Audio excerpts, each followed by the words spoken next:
Yeah, what is going on, everybody? We are back with another episode of From My Experience podcast. I'm sorry, I'm laughing at some more behind the scenes stuff. These last couple episodes, I don't know what's been up with me and Jessica, but we really just, I don't know. I like it though, it's funny. I like getting under her skin and pushing her buttons sometimes. But we're back with another episode of From My Experience podcast. I'm your host, Rob. And yeah, today is gonna be a good one, another good one, man. We always give y'all, quality, top quality content over here. I want to shout out our affiliates. Acre Gold. If you want to buy gold on a subscription, you can buy a 2.5 gram bar, or you can buy a 5 gram bar via Acre Gold with a subscription. Check them out. Garner's Garden. They sell natural products, hair care products, skin care products, oral health care products. Make sure you check them out. Jot forms for those business owners, people who need intake information like names, birth dates, questions, whatever you need from clients or potential clients or interviewees like we do. You can create your own custom forms, send them to people, they can fill them out, and they'll come back to you in a nice, neat, convenient package. So check out Jot Forms. Black water. They sell water that is literally black, comes in various flavors, tastes absolutely delicious. Check them out. And last but not least, Retro Mimi. Those of you who like open source devices, you can put anything you want on your little device. A lot of people use them for gaming. I'm going to be buying a system soon. Cannot wait to do that so I can take my gaming on the go. So make sure you check out Retro Me. I am not alone. I have the co-host with the most, who is always vibrating higher, and for some reason is still tolerating me, Miss Jessica Fountain. Hello. Hello, Rob. How are you? Ooh, you sound like you loathe me today. I sound what? Like you loathe me. No, no, no. Never that. You know how to tap my buttons, but In a good way. no, in the words of Cicely Tyson, I'm here still. Yes, I yes, read yes. that in her book this week. Look at you. How are you? Everything good? Everything's good. I am pushing through, knocking out some of these challenges that tend to come up during the middle of the week that are unforeseen, but knocking through them, staying focused, and I'm doing good. I think temperature check, I'm probably at a 7.5. Yeah, just seven and a Seven half. and a half. Oh. I'm on like a I was gonna 58. push it to 8, but I think it's about 7.5 right now. Well, I'm a complete 180 from where I was the other day when I called you. I already Great. I shared some news on Facebook. Y'all know I'll be private. I don't be telling people what I'm doing, but I shared some news about a special program I got to be a part of. The blessings are continuing to flow, and I'm just going to continue to absorb them. I'm gonna be quiet, mind my business, say my prayers, be the best man that I can be, keep making these connections, and keep on moving up. That's all I want to do. But this ain't about us today. We have a very special guest. They reached out to us. I was happy. I love the fact that people are reaching out to us because that means we're being seen, we're being noticed, and people recognize that this is a place where they can come and speak freely and share information with the people. I already have respect for this guy. I know he's like, "What? How you respect me? You don't know me." I too have dabbled. This person is in it, but in my past, I've dabbled in the music industry, and I know that it's a huge undertaking. It's a lot. It's stressful. There's just a lot to maneuver and negotiate. There really isn't a blueprint for it. So I admire anybody who dares to try to tackle any part of that field, because you have to be business savvy, you have to be on point, and you got to be cautious too. So without further ado, we have the creator of the live music series, Mr.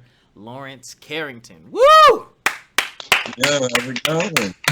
Welcome, welcome, welcome. Thank you so much, and I love the introduction. That makes me feel good. Good. Well, I'm That's glad what we you feel want to good. do. Tell the folks out there about live music series. Yes, so we created a series called the LiveHouse Music Series. It is a fantastic series.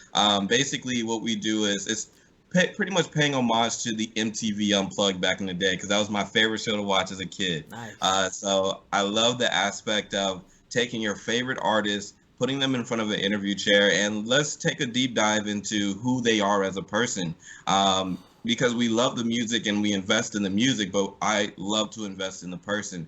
I feel like the story, the journey is something that needs to be heard. And I feel like every artist has their own path that they're taking. So I love to put the audience in the driver's seat and let them truly understand the reason for the music and the cause of the stories and everything of that nature. So that's the pretty much the premise of the LiveHouse music series. I wish you all the success in the world. I cannot tell you how many times I've seen interviews with artists that I love, and the person interviewing them doesn't ever get to that. They talk about the drama, they talk about the music, which is fine. I mean, you want to talk about the music, but it's like, who are you? Where did these stories come from? What inspired you? We never, it's rare. They do it with like some of the top tier people, but I would love to hear more stories like that. So I'm glad you're shining a light on that portion of them, because I think, and I'm always on here defending celebrities. I think people forget that these are people. Like, they don't just go record, put out music, and then go hide away in the closet and recharge their batteries. They have a life. They have families. They have situations that they deal with. And I think it humanizes them. It reminds people that, oh, snap, like, yeah, that's a man, that's a woman. Like, they're going through things just like me.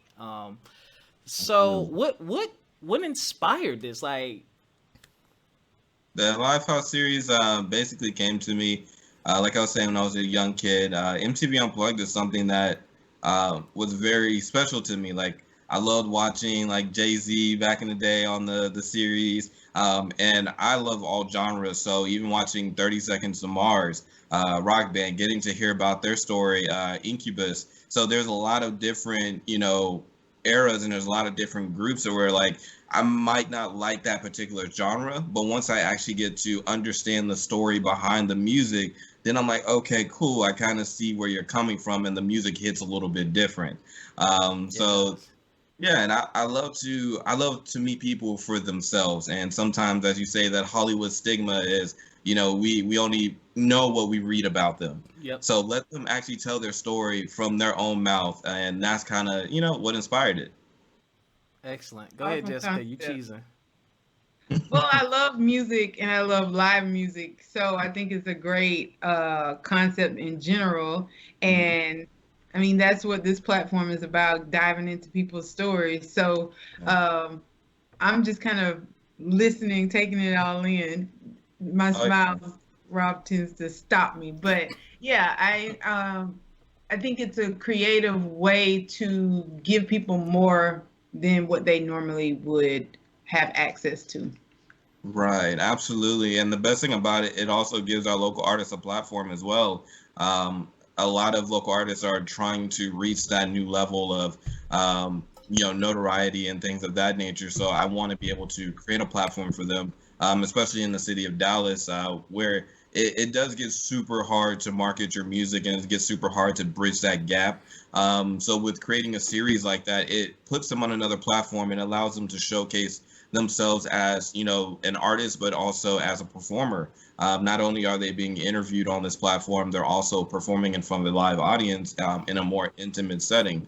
And we try to create themes and things of that nature. For season 1, we created the campfire theme. So my team and I, we really try to go hard for everybody, because there's some great people, and I can see their work ethic, and I can see how hard they really want to be successful in the music industry. And as I said earlier, sometimes it gets a little bit difficult. So we're able to kind of bridge that gap to give them a great quality show that they can be a part of. I feel like that's priceless, honestly. So currently, are the shows streamed, or are they live events that are like distance, or a combination of both?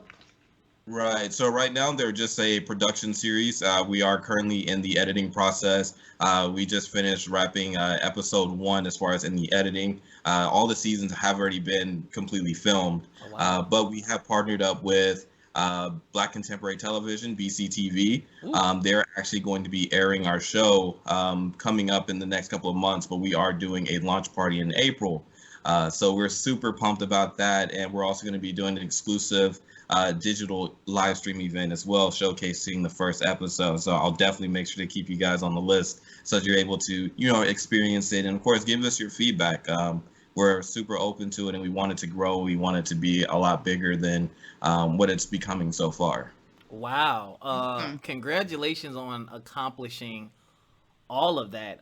It's very rare that people have such a grand vision like this and actually are able to see it through as far as you have. Like, to have that stuff recorded is just a blessing. COVID shut down a lot of people and stopped a lot of people from doing that. Like, I have friends in the film and photography industry, and they kind of, they like, COVID out there, I need to work, but I can't really do anything. So it's great that y'all can just sit back and kind of edit.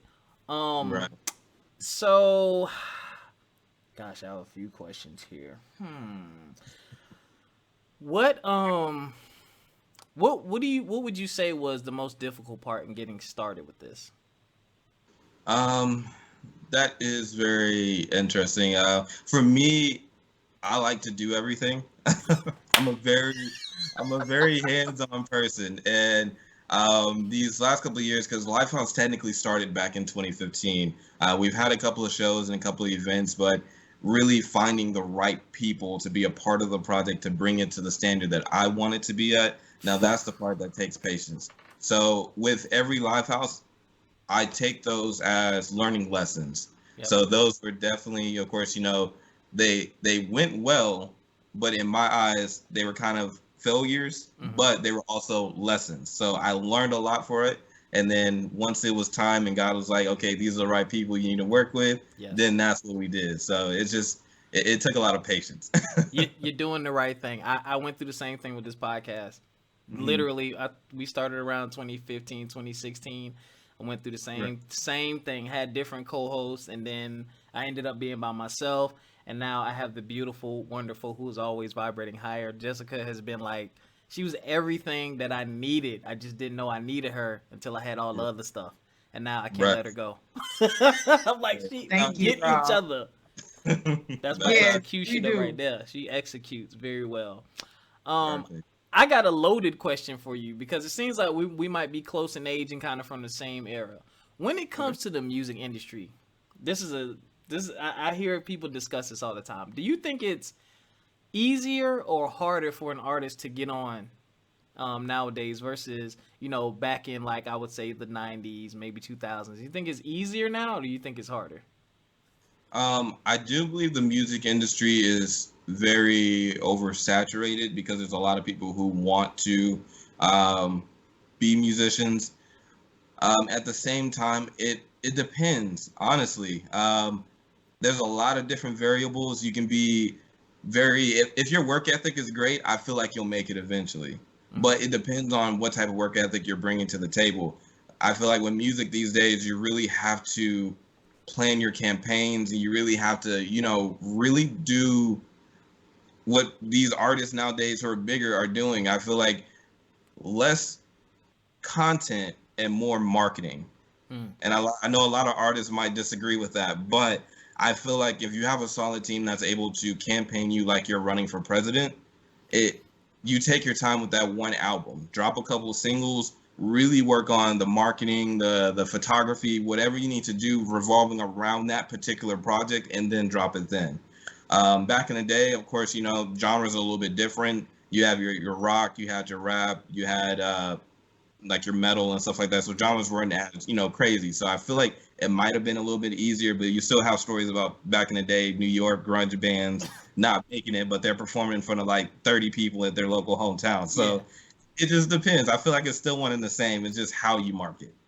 Yeah, marketing, and then there's so many Marketing marketing is tools. key across, I think, in a lot of different businesses or lines of business right now. Like, Mhm. it is very key that you're talking to your audience, Yeah. specifically because so many times we're trying to talk to everybody in the, like, just the world, and when it's so broad, marketing allows you to talk specifically to the person that wants to hear it and wants to engage with it and wants to buy the ticket. And so I think that is great advice just in general to really put focus on it instead of looking at things from more perspective or quantity or over quality, and like Right. really investing in the quality of the project.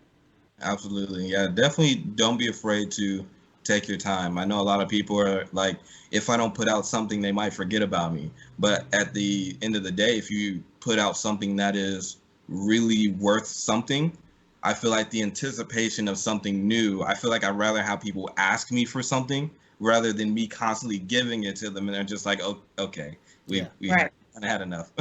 Yeah. Right. That's kind of how my mindset is. What is it like? What's the process for you all recruiting artists? Like, is there do y'all have like a system in place? Do y'all look for specific people? Are you looking for people with a certain status or profile? Because I know you mentioned local artists, but I know that getting attention from bigger artists can help you grow as well. So how do you balance that? Right. So I'm glad that you actually brought that up. So that's one of the discussions that we have constantly on LiveHouse.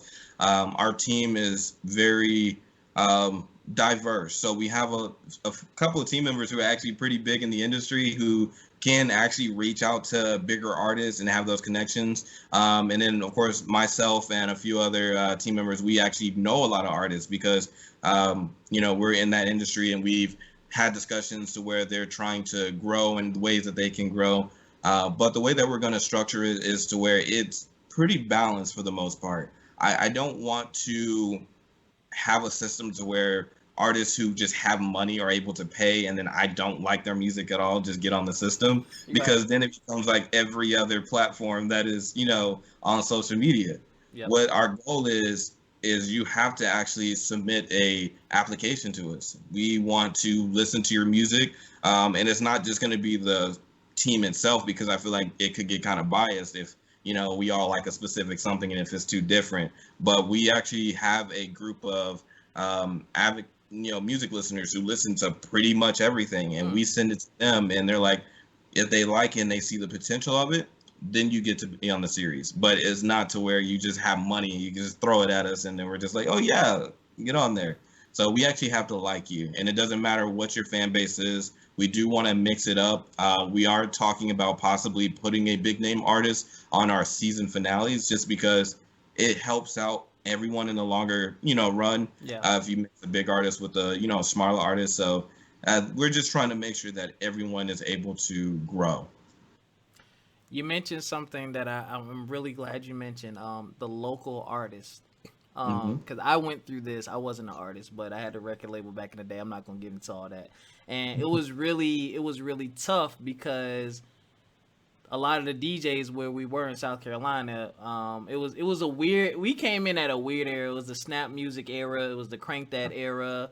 Um, and Atlanta was on fire. Like Atlanta was on fire, and I'm just like, we in South Carolina trying to make this thing pop, and it was just so hard to get put on. And I'm like, yo, we right down the street from y'all, but y'all keep going to Atlanta. I'm 45 minutes away, but you rather go 3.5 hours down there. Like, what's happening? So Right. I really appreciate you for doing that. So what is some I would say, what is some advice you have when it comes to local artists and them trying to get their name out there? Gotcha. And just to touch bases on your comment, we kind of go through the same thing because we're in Dallas, so everyone wants to go to Houston. So we have that same issue. But advice that I would give to a local artist, um, pretty much what I was saying earlier, just quantity over quality. Really take your time to develop your craft, and be patient. I know that we all want to make it quickly, but we have to understand that it is a journey. Just like with LiveHouse and everything that we have coming in the future, all that took time. I started back in 2015, and I'm now in a place to where we are being able to produce great content. And of course, I still went through that same motion as well, to where I'm like, why aren't people noticing, or why aren't we, Yeah. but it is a journey. We have to honestly take our time, and we have to understand that it's not on our time. consistency is key. And as long as you're consistent and you believe in yourself and you have that drive, you're gonna make it. So that's pretty Yep. much the bottom line. Just focus, take your time, and do your best. And I tell you, I guarantee you're gonna make it someday. That's some real talk right there, because we had a ton of music, but we pushed that one song so hard. We pushed that song for over a year. One song. Right. The local people, everybody locally knew it, and they're like, "Dang, y'all ain't got nothing else." So like, we gotta get it to everybody else. We can't put everything out, and then when we get out there, we ain't got nothing. So Right. I feel you. But yeah, that's some sound advice. So if y'all out there listening, the one when you turn it on and everybody in the crib like, "Ooh, that's the one right there."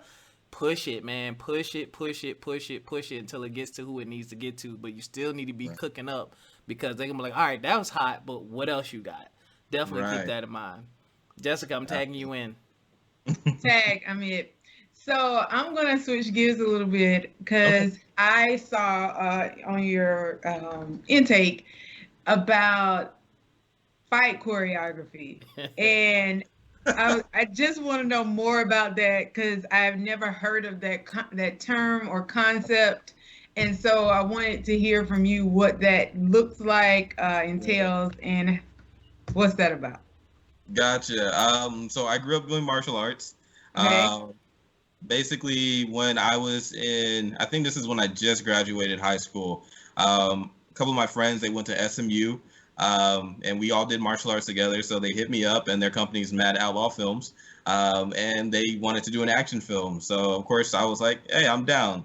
I ended up just choreographing the fight scenes for those specific projects. We actually did a few now that I really think about it, but we won we won a few awards all over the place. Wow. We won an award at HBO contest. There was a Nepal contest, California contest. So we really went hard on it. And basically, fight choreography is what you see in action films, the sequences and things like that. I pretty much choreographed the kicks and the punches and the falls, and also participated in some of the fight scenes as well. So yeah, that's pretty much what I did for about 6 to 7 years. And I'm actually choreographing another project on Sunday. Wow. Awesome. Hmm. That is cool. I always love the little, not little, but the jobs that are under showcased, Hmm. like food photography, Right. uh, in this case, fight choreography, like all of those pieces that bring the project together, but you don't really know, like everyone knows the producer or Right. dance or these bigger roles are more defined, I guess. I'm not sure the exact adjective, but I think it's really cool to like place a spotlight on that. I always find those intriguing. Oh yeah, it's been a lot of fun. I'm not gonna lie. I love film. I love action films. Me and my dad, we would watch them when I was a kid, watching like Scorpion King, Star Wars, Lord of the Rings. So all those things were super exciting. And of course, Bruce Lee back in his prime when he was Last Dragon, Yeah. Bruce Leroy. I'm like, man, Oh seeing all yeah. the kids, that got me fired up. And my dad put me in martial arts, and that was even worse. So I was at the dojo all the time, my kicks and punches, jump kicks. I'm the next Bruce Leroy, got the dreads. So it was definitely, it was a fun time as a kid. So being able to just have fun and bring that into a day-to-day life is always great.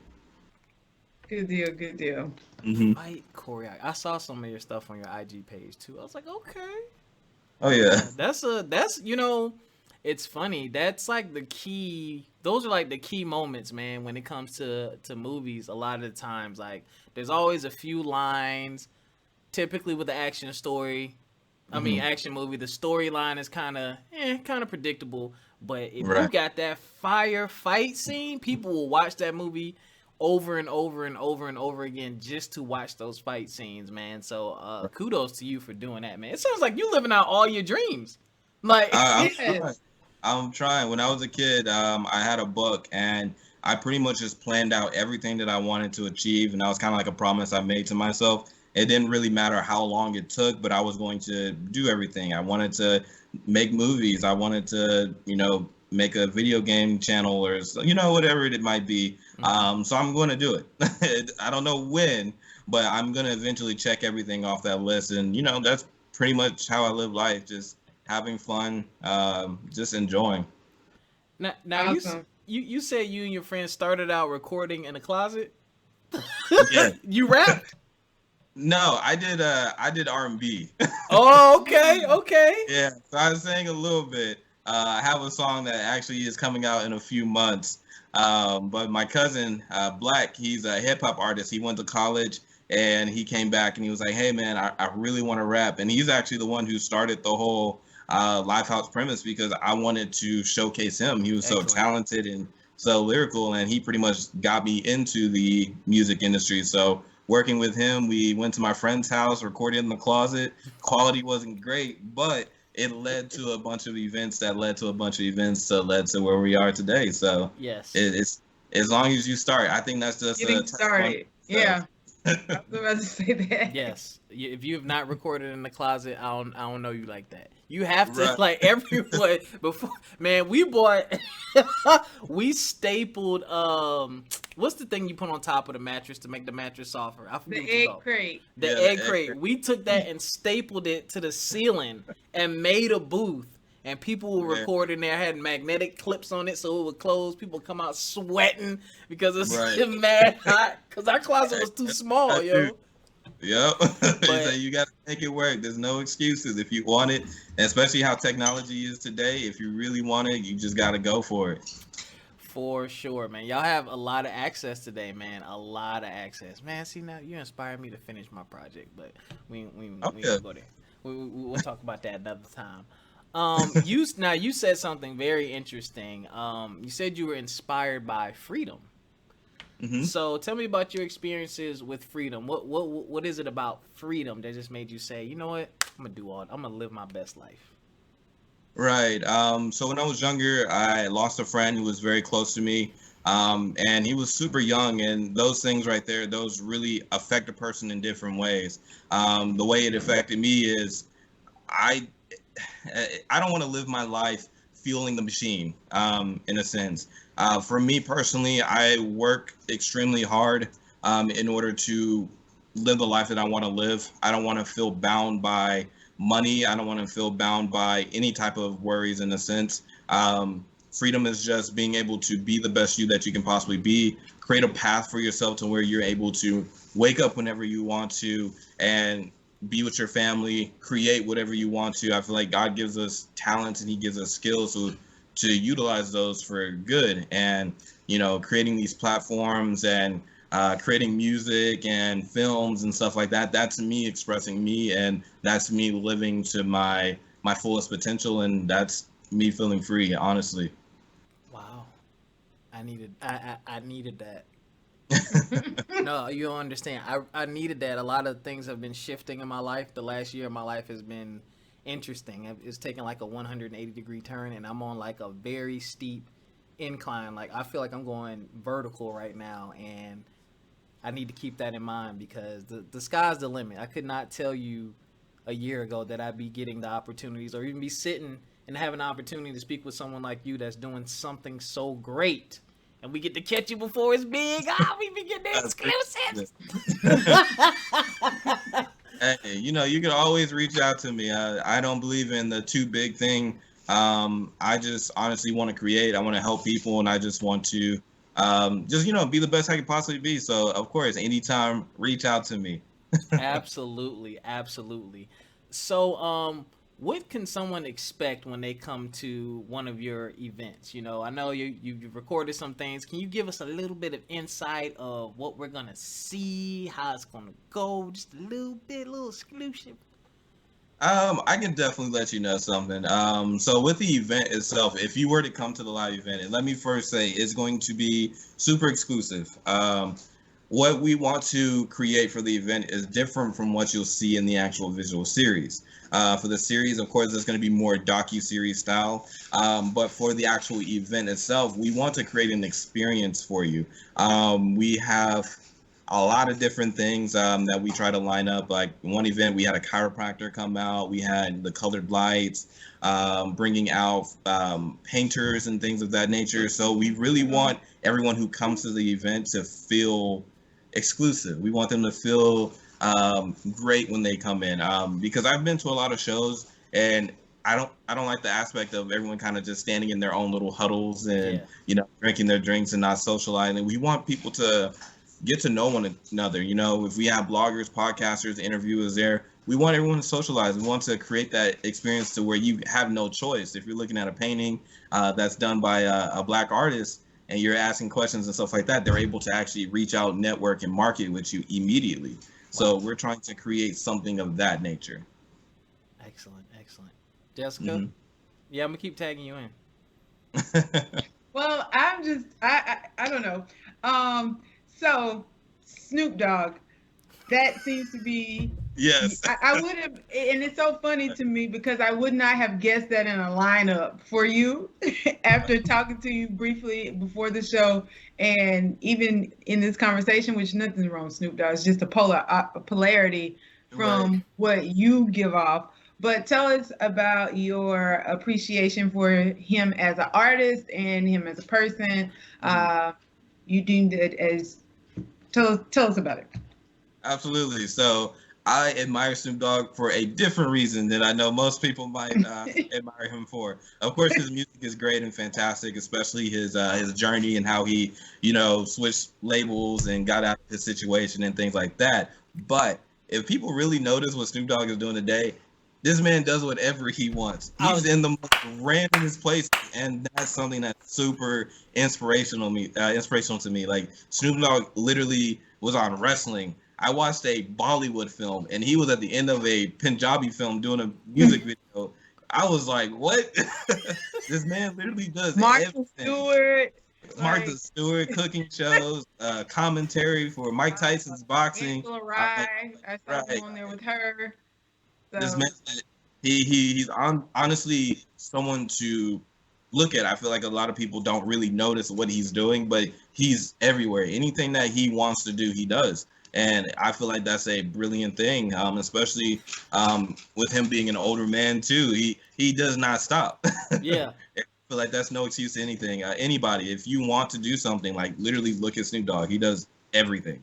It makes I thought the same thing. When I saw it, I was like, but I said I don't know him yet. And then when she got to that question, it made sense. And it's funny. Someone literally maybe 2 days ago posted on Facebook, man, Snoop Dogg be everywhere doing everything, and they had the picture of him wrestling with Martha Stewart. He does do everything. Amazing guy. Dude has had his own car, like Yep. the he has a Snoopville. wine now. Yep. A red wine blend in Trader Joe's. It's everywhere, but with 9 crimes. That's He's awesome. doing it. Yeah. So I'm just His own cannabis Yeah, strain, like everything. So that's beautiful. Yeah, the sky is honestly the limit. If you want to do something, if it pops in your head, why not pursue it? I like Yep. it. I like it. I only got one more question for you. And please, if there's anything you definitely want to cover, please cover it.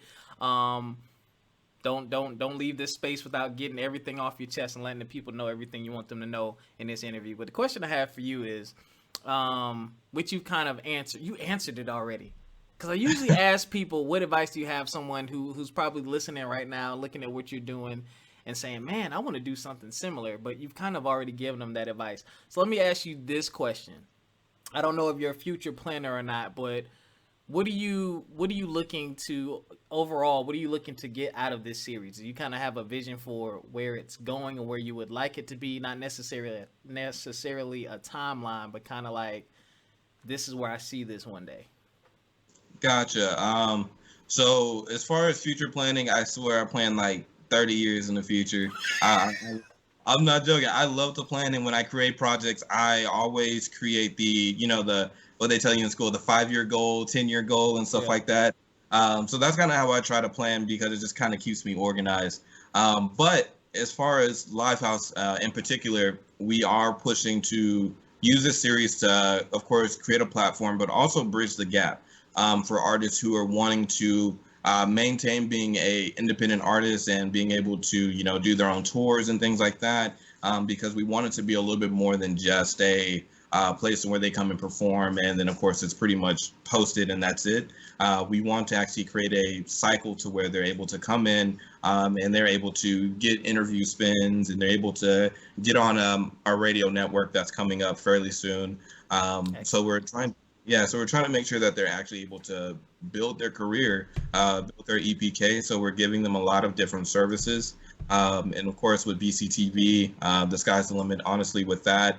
And then, of course, we've been actually planning on going to LA fairly soon to meet with some executives to try to bridge the gap for artists in there to use it as like a recruiting area. So if A&Rs from music labels really love that artist, they'll be able to connect with us so they can get in contact with that artist. So that's what we're working on. We really want it to be a powerful platform to where local creators can come, showcase who they are as a person, leave everything on our platform, and then, hopefully be able to, carry on from there.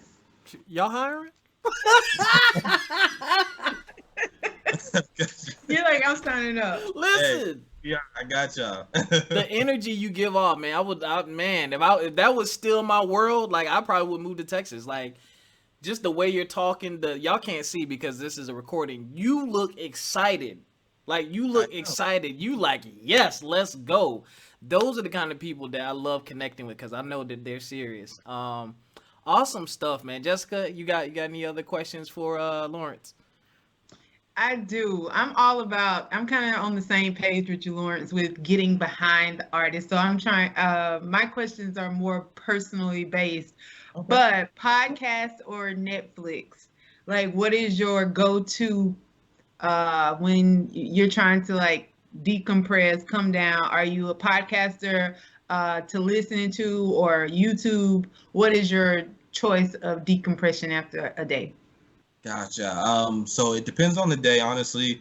I do like my Netflix. I actually switched over to HBO Max. That has been the go-to, especially, I don't know if you guys are Marvel nerds and DC nerds like I am. The Snyder Cut, I literally spent the whole day watching it. It's 4 hours long. I didn't watch it yet. Please do. I'm saving it for Saturday with the junk food and a nice hefty beer. Gotcha. What are you gonna have? Crab? Hefty one. No crab. That's on the first. That's on the first. Oh yeah, you're gonna need an extra hefty beer because that movie is 4 hours long. You're gonna love every moment of it. But yeah, definitely HBO Max. I do love podcasts too. I do watch a lot of things about land because I'm actually thinking about purchasing land fairly soon. Bitcoin. I love listening to people talk about, their careers and stuff like that. So I love stuff like this. That's pretty much what I do. So if it's not HBO, it's going to be a podcast. Good deal. Excellent. If you want some land in South Carolina, holla at me. I know a guy. Okay. I will. I used to sell real estate in Charleston, South Carolina, and my mentor is still there. I talk to him 3-4 times a week. So yeah. Perfect. I'll definitely reach out to you. Yes. Jessica, you said questions. I figure you had more. No, I'm good. Okay. All right. So Lawrence, before we let you go, anything else you want to share with the people? Social media, any messages, upcoming events, or what have you? Yes. How can our audience find you? Gotcha. So you can find me personally on IG at Jacorie, which is JAKHORIE. And I'm going to say it one more time, JAKHORIE. And of course, if you want to keep up with the actual LiveHouse series, you can catch us on IG at LiveHouse Series. Yes, that will be in the description. Thank you so much for reaching out. Thank you for a phenomenal interview. This was very inspirational, man. I've been running from for real. I've been running from something. I write music, but people don't know that I rap. I can rap, and I have a couple songs. They're older, and I've always said I wanted to put out a couple of projects. Like I've already got the beats set aside and stuff like that, but I just never done it. And I have everything I need. I got a portable booth, I got a microphone, I got the software. I just never did it. And I record a podcast every week. I record all the time. Right. You might have just gave me the push that I needed, though. I think it might be time. Let's do it. Oh yeah, just do it. Just like Shia LaBeouf and Nike, just do it. Honestly, there's so much there's so much opportunity and there's so much potential out of life. The only thing that truly stops us is us. I know that's something that people say all the time, and it's easier said than done. But I'm telling you, once you push yourself off that edge and you just pursue, you're gonna basically thank yourself for doing it. I tell you, I guarantee Yep. you. Are you a motivational speaker on the side? I'm not. He should be. 'Cause Yo, I'm over here listen. smiling. I'm over here like, Yeah, yeah, yeah. I appreciate that. I just like to see people win. I just like to see people, be happy, and of course, I push myself to be happy as well. So yeah, that's pretty much it. well, we appreciate you. Thank you so much for your time. Thank you for joining us. And ladies and gentlemen, thank you for continuing to listen. Make sure you like and subscribe and follow. All of our information will be in the description below, including those affiliate links so that you can support us directly. You can follow the podcast, FME_podcast on Instagram. You can follow me personally, complete_vision. Jessica, where can they find you? You guys can find me on Instagram at Exposure. That's EXPOZHER, Expose Her, as well as at Lash and Soul, which is at LASHANDSOUL, my bread and butter lash and wellness boutique. So yeah, so we also have a Facebook group and page From My Experience Podcast, so make sure you follow us there. And ladies and gentlemen, ladies and gentlemen, until next time, take care of yourselves physically, mentally, financially, and spiritually. and we'll see y'all next time. Peace. Peace.